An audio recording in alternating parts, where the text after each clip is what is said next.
माँ के साथ अक्सर गांव के प्राथमिक चिकित्सालय में जाते जाते वहां की महिला डॉक्टर से सौम्या काफ़ी प्रेरित हो गई थी। वह घर पर अक्सर बच्चों के साथ डॉक्टर डॉक्टर का खेल खेला करती। इस खेल में वह पिता की शर्ट को बाहों में डाले शर्ट के बटन खुला छोड़ खुद महिला डॉक्टर की भूमिका निभाती। बचपन का यह खेल एक दिन उसका जुनून बन गया और देखते ही देखते उसके जुनून ने सफलता हासिल की। डॉक्टरी की पढ़ाई के दौरान सौम्या की दोस्ती अपने बैचमेट प्रशांत से हो गई। प्रशांत भी उसी के बगल के गांव का रहने वाला था। दोनों के विचारों में काफ़ी समानता थी। शायद इसी वजह से सौम्या और प्रशांत की दोस्ती काफ़ी क्लोज हो गई।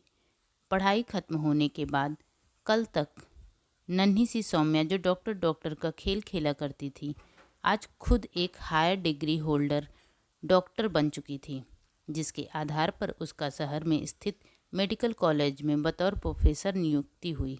जिंदगी के इस भाग दौड़ में जॉब पाने के बाद जब सौम्या को थोड़ी फुर्सत मिली, तब उसे अपने करीबी मित्र प्रशांत की याद आई और उसने प्रशांत को तलाशना शुरू कर दिया। वह अपने इस मकसद में भी सफल हुई। उसकी अपनी जिगरिया प्रशांत से मुलाकात हुई। संयोग से वह भी उसी मेडिकल कॉलेज में बतौर प्रोफेसर नियुक्त हुआ। पुराने यार को पाकर सौम्या बहुत खुश हुई। वे ज़्यादा से ज़्यादा टाइम एक दूसरे के साथ स्पेंड करने लगे। सौम्या और प्रशांत दोनों ने ही इस साथ को जीवन भर का साथ बनाने की सोची। इसके लिए उन दोनों ने अपने अपने घर वालों से बात भी की। दोनों के परिवार के लोगों को इस रिश्ते से कोई आपत्ति नहीं थी। सभी बहुत खुश थे। दो करीबी दोस्त जीवन भर की दोस्ती के पवित्र बंधन में बंध गए। दोनों का प्रोफेशन एक ही होने के कारण वे एक दूसरे को बहुत अच्छी तरह समझते थे। जीवन की भाग दौड़ में न जाने कब शादी के 7 साल गुजर गए। हालांकि इन 7 सालों में दोनों के बीच रिश्तों की मिठास कभी कम नहीं हुई, परंतु शादी के इतने समय बाद भी उनकी कोई संतान नहीं थी। एक बार जब सौम्या की माँ उनसे मिलने मेडिकल कॉलेज उनके आवास पर आई, तो उन्होंने सौम्या से इस विषय पर बात की। तब सौम्या ने बताया कि कोई प्रॉब्लम तो नहीं है, परंतु इस जिम्मेदारी के लिए अभी उनके पास वक्त की थोड़ी कमी है। अभी वे अपने कैरियर को और बेहतर बनाने में लगे हैं। अपना सारा समय वह अपने कैरियर को देना चाहते हैं और इसलिए बच्चे के विषय में अभी नहीं सोच रहे हैं। माँ उससे थोड़ी सहमत जरूर थी, पर उसके मन में भी कुछ विचार थे जिसे उसने उससे शेयर किया। माँ की बातें शायद उसे सही लगी। फलतः साल भर बाद श्रेयांश को उसने जन्म दिया। कॉलेज के क्लासेस, ओपीडी सेमिनार और उसके बाद बच्चे की परवरिश, वाकई सौम्या की लाइफ काफ़ी संघर्ष वाली हो गई थी। उसे एक पल का भी चैन नहीं था। वह सुबह उठते ही तैयार होकर मेडिकल स्टूडेंट्स को क्लासेस देने जाती, फिर पेशेंट देखती, फिर कॉलेज से फुर्सत पाते ही वह भागते हुए अपने बच्चे के पास पहुंच जाती। इस भाग दौड़ में कुछ ही दिनों में सौम्या ने समझ लिया था कि कहीं न कहीं उसके बच्चे की परवरिश में कुछ कमी रह जा रही है। जैसे ही उसको इस बात का एहसास हुआ, उसने फ़ौरन अपने बच्चे के लिए एक केयर टेकर रखने की सोची। केयर टेकर श्रेयांश का सौम्या की गैर मौजूदगी में पूरा दिन ख्याल रखती। इसके कारण सौम्या को भी श्रेयांश की पल पल की चिंता से मुक्ति मिल गई। वह अपना काम अब ज़्यादा ईमानदारी से कर सकती थी। धीरे धीरे श्रेयांश बड़ा होने लगा। अब उसके स्कूल जाने का समय था। सौम्या उसे अपनी तरह ही एजुकेटेड बनाने का सपना देखती थी। इसीलिए उसने अपने बच्चे को उस छोटे से शहर के सबसे बड़े स्कूल में दाखिला दिलाया। व्यस्तता के कारण सौम्या बच्चे को काफ़ी कम समय दे पाती। ऐसे में उसने बच्चे को पढ़ाई में अव्वल बनाने के लिए होम ट्यूशन की व्यवस्था भी कर दी। परंतु उसे कुछ ही दिनों में यह बात समझ में आ गई कि इस छोटे से शहर में वह अपने बच्चे के उज्जवल भविष्य के लिए जितना चाहे अच्छा प्रयास कर ले, परंतु वह उसे यहाँ वे सुविधाएं नहीं दे सकती जो बड़े शहरों में बड़ी आसानी से उसे प्राप्त हो सकती है।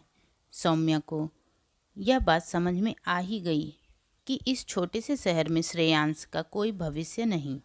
ये सब समझने के बाद उसने बड़े शहर के जाने माने विद्यालय में श्रेयांश का दाखिला कराया। श्रेयांश को सफल बनाने के लिए उसने एक बड़ा फैसला जरूर कर लिया, परंतु उसका दिल इस बड़े फैसले के लिए शायद राजी नहीं था। वह श्रेयांश के लिए काफ़ी तड़पती रही। वह जैसे ही कॉलेज से 1-2 दिनों की फुर्सत पाती भागकर अपने बच्चे से मिलने उसके हॉस्टल जाती। धीरे धीरे माँ के सपनों के मुताबिक श्रेयांश भी उसी की तरह एक बड़ा डॉक्टर बना। श्रेयांश का कुछ ही दिनों में विवाह भी हो गया। बेटा और बहू दोनों पेशे से डॉक्टर थे। बेटा बहू को लेकर माँ के पास वापस आ गया। इस लंबे अंतराल में माँ जॉब से अब रिटायर हो चुकी थी और उसने मेन शहर में ही अपना खुद का एक अस्पताल डाल दिया था। वह काफ़ी फेमस थी। बेटे और बहू को पाकर सौम्या बहुत खुश हुई। आज काफ़ी वर्षों बाद उसके जीवन का अकेलापन धीरे धीरे खत्म होने लगा। चूँकि बेटा और बहू दोनों पेशे से डॉक्टर थे, इसलिए माँ ने उनके बैठने की भी व्यवस्था उसी अस्पताल में करा दिया। चूँकि बहू भी सौम्या की तरह ही स्त्री रोग विशेषज्ञ थी, इसलिए उसने अपनी ही कैबिन में अपने ही चेयर के ठीक बगल में उसकी भी चेयर लगा दी। एक काफ़ी मशहूर और अनुभवी डॉक्टर की छत्रछाया में नववधू ने अपने नए जीवन एवं नए करियर की शुरुआत की। कुछ ही समय पश्चात श्रेयांश को एक सुंदर पुत्र प्राप्त हुआ।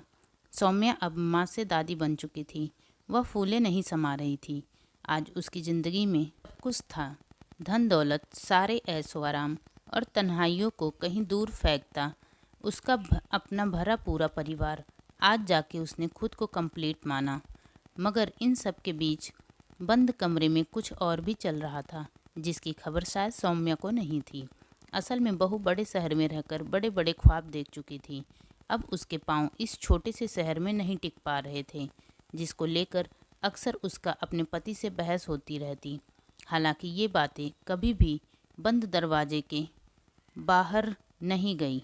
एक दिन बहू रानी अपने बच्चे के साथ अपने परिवार वालों से मिलने मायके गई। काफ़ी वक्त बीत गया मगर वह नहीं आई।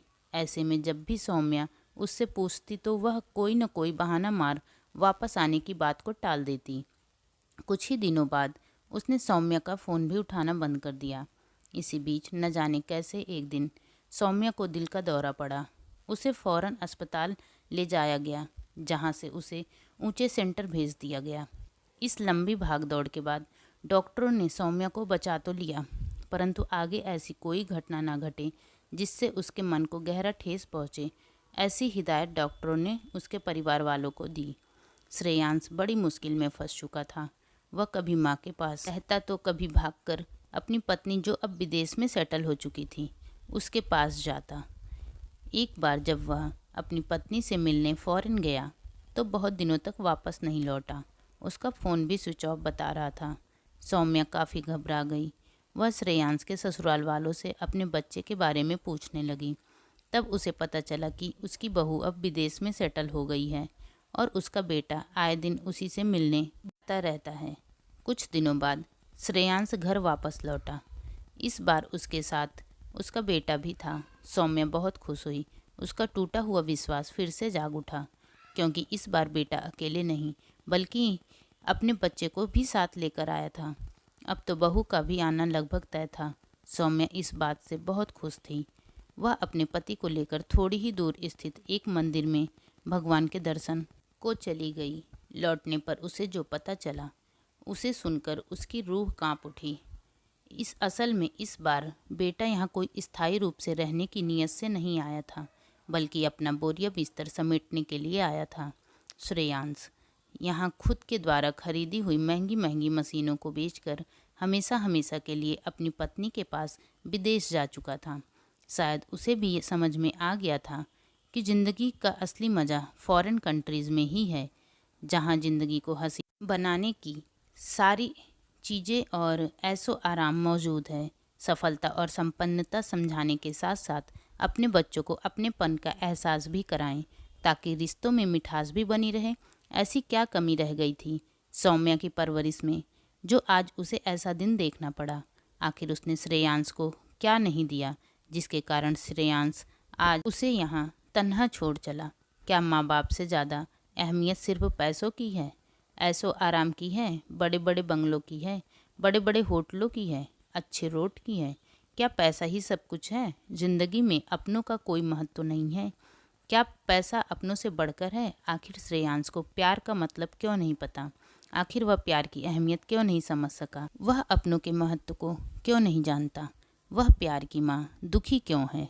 उसके बच्चे को सिर्फ सफलता और सुविधाओं भरी जिंदगी के मायने पता थे। रिश्तों की समझ तो उसमें तनिक भी नहीं थी। छोटी सी उम्र से ही माँ बाप से दूर रहने वाले बच्चों में भावनाएं जन्म ही नहीं ले पाती हैं। उनके अंदर रिश्तों की अहमियत ही नहीं पैदा हो पाती है। उसका एहसास ही नहीं उन्हें कभी होता है जो एक बच्चे के अंदर अपने माँ बाप के प्रति होना चाहिए। जिन रिश्तों में अपनेपन का एहसास ही ना हो, उसका भविष्य शायद ऐसा ही होता है। अगर आपको मेरी वीडियो पसंद आई हो तो प्लीज़ चैनल को सब्सक्राइब ज़रूर करिए। वीडियो को एंड तक देखने के लिए बहुत बहुत धन्यवाद।